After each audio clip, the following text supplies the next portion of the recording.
ನಮಸ್ತೆ ಎಲ್ಲರಿಗೂ. ಧನ್ವಿತ್ ಋತ್ವಿಕ್ ಯೂಟ್ಯೂಬ್ ಚಾನಲ್ಗೆ ಸ್ವಾಗತ. ಇವತ್ತು ನಾನು ಬೆಳ್ಮೀನು ತಗೊಂಡಿದ್ದೇನೆ.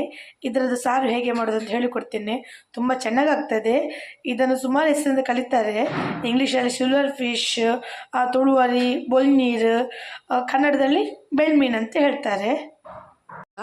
ಒಂದು ಬರಳೆಗೆ 2 ಟೇಬಲ್ ಸ್ಪೂನ್ ತೆಂಗಿನೆಣ್ಣೆ ಹಾಕಿದ್ದೇನೆ. ನಾನು ತೆಂಗಿನೆಣ್ಣೆ ಹಾಕಿ ಹುರಿರಿ, ಒಳ್ಳೆ ಪರಿಮಳ ಬರ್ತದೆ ಪದಾರ್ಥ.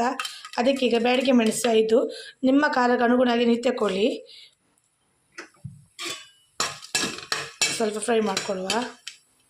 ಇದಕ್ಕೆ ಕೊತ್ತಂಬರಿ ಹಾಕಿದ್ದೇನೆ 1 ಟೇಬಲ್ ಸ್ಪೂನು, ಸ್ವಲ್ಪ ಜೀರಿಗೆ, ಸ್ವಲ್ಪ ಬೆರಳೆಣಿಕೆಯಷ್ಟು ಮೆಂತೆ, ಸ್ವಲ್ಪ ಕಾಳುಮೆಣಸು,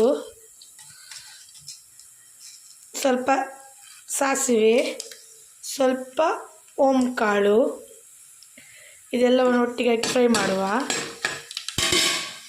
ಆನಂತರ ಅದಕ್ಕೆ ಈರುಳ್ಳಿ ಎಲ್ಲವನ್ನು ಫ್ರೈ ಮಾಡ್ಕೊಂಡು ತಗೊಳ್ಳುವ. ಫ್ರೈ ಮಾಡಿ ಇಟ್ಕೊಂಡ ಮಸಾಲಕ್ಕೇನೆ ಸ್ವಲ್ಪ ಹುಣಸೆ ಹುಳಿ, ಬೆಳ್ಳುಳ್ಳಿ, ಅರ್ಧ ಗಡಿ ತೆಂಗಿನಕಾಯಿ ತುರಿ ಹಾಕೋಣ.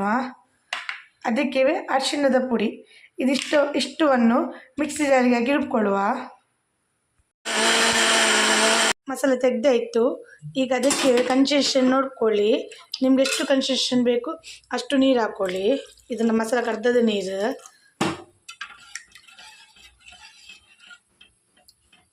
ಆ ನಂತರ ರುಚಿಗೆ ಎಷ್ಟು ಬೇಕಷ್ಟು ಉಪ್ಪು ಹಾಕಿ ಕುದಿ ಬರಲಿಕ್ಕೆ ಬಿಡುವ. ಸಾರು ಕುದಿ ಬರುವವರೆಗೆ ನಾವು ಅದಕ್ಕೆ ಸಾರಿಗೆ ಒಗ್ಗರಣೆ ಕೊಡಲಿಕ್ಕೆ ರೆಡಿ ಮಾಡಿಕೊಳ್ಳುವ. ಒಗ್ಗರಣೆ ಕೂಡ ತುಂಬ ಒಳ್ಳೆ ಆಗ್ತದೆ. ಅದಕ್ಕೆ ಈರುಳ್ಳಿಯನ್ನು ಚೆನ್ನಾಗಿ ಫ್ರೈ ಮಾಡಿ ತಗೊಳ್ಳುವ. ಎಣ್ಣೆಯಲ್ಲಿ ಫ್ರೈ ಮಾಡಿಕೊಳ್ಳಿ ನೀರುಳ್ಳಿ.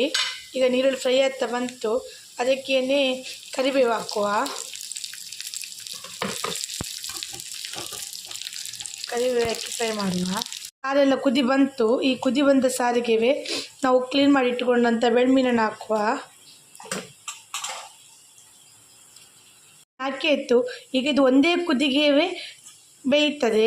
ಸ್ವಲ್ಪ ಕುದಿ ಬಂದ ನಂತರ ಗ್ಯಾಸ್ ಫ್ಲೇಮನ್ನು ಬಂದ್ ಮಾಡಿ. ಸಾರೆಲ್ಲ ಕುದಿ ಬಂದಾಯಿತು. ನಾನು ಗ್ಯಾಸ್ ಫ್ಲೇಮ್ ಬಂದ್ ಮಾಡಿದೆ. ಈಗ ಲಾಸ್ಟಿಗೆ ಒಗ್ಗರಣೆ ಹಾಕುವ.